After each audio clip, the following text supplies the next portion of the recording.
Welcome to today's video where I'm going to be talking about my favorite single eyeshadows that launched in 2024. I have previously done a video where I talked about the best 10 selling shades from 10 brands, as well as eyeshadows from palettes that launched in 2024. So these are my personal favorites, a couple of different reasons. Either they're my favorite to use or I just find them really unique. So let's get right into it. Two of my favorite shadows do happen to be also two best-selling shades. So this is Skink from Glaminatrix Cosmetics and this is Stunner from ShineBySD. And these are just so beautiful. They're very neutral and very much everyday, but with extra sparkle, and I do love that they're a little bit more sheer, with Skink being less sheer than Stunner. I'm actually going to add another layer to Stunner. Skink definitely has a wet look on the lid. It is just so ultra shiny and sparkly. Next up is Exothermic from Clionadh Cosmetics. I love how dimensional this shade is. It's got a little bit more of a brown base to it, so it is a little bit more opaque, but definitely could be just tapped on to be very sheer. And I just feel like this is such a beautiful one and done shadow. And while it does have just a little bit more of a larger particle size, it does completely smooth out.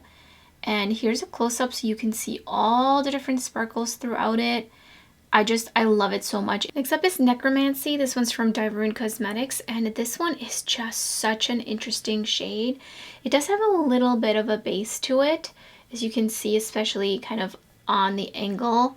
And this is really vibrant orange shade, super bright, and it's very smooth, but it looks like it's maybe a little bit flaky in the pan, but it does completely smooth out, and it just has this ultra sparkly look to it, even though it also looks very shiny metallic in like a liquid chrome kind of way. And it is a multi-chrome, so this one does shift the most so far out of all the shades, and it is so interesting. It's definitely the kind of shade where you can go in with a light hand, or you can make it a little bit more opaque by building it up or putting it over a tacky primer. Next shade is Matthew from Oden. Now, while this is not really a shade that I gravitate towards a lot in terms of what I wear on a day-to-day basis, it is still to this day such a unique shadow. I do think that the dimensionality of the shade gets brought out, particularly with a brighter lighting and also like LED lighting. And it is such a dimensional shade. I love the tone of it. It's very much a fall wintry vibe kind of shadow, and it has green and red sparkles throughout. It does have a little bit more of a black base to it, and it does kind of shift. It's actually very interesting. The next shade is Atrophel, and this one is from Terra, and it's just so shifty and so interesting. I feel like this one really surprised me, especially once I swatched it. I feel like there's just a lot going on with the shade. It's very shifty. It has a pink base to it, but a bit more of a green flash straight on, and it shifts to purple, and it's just so interesting and beautifully smooth and metallic at the same time. There's a little bit of sparkle, but it is especially smooth. Next up is Archway from Clionadh, and this one is so interesting. It's got like a grayish plum base to it with a pinky peachy reflect straight on, and it is just so shifty. And it is quite opaque, and it's also very smooth. It does shift to kind of like a very pale kind of grungy green all the way at a harsh angle with the lighting, but there's a couple of different colors in between there, and it is such an interesting shade. A beautiful one and done, but a little bit more of a special one and done, a little bit more interesting kind of shade for a everyday one and done type of shadow. Next up is Bloodhound. This one is from Touch of Glam Beauty. It's got a little bit more of a slightly flaky texture in the pan especially, and so it does pick up a little bit heavy, and I just love this color variation.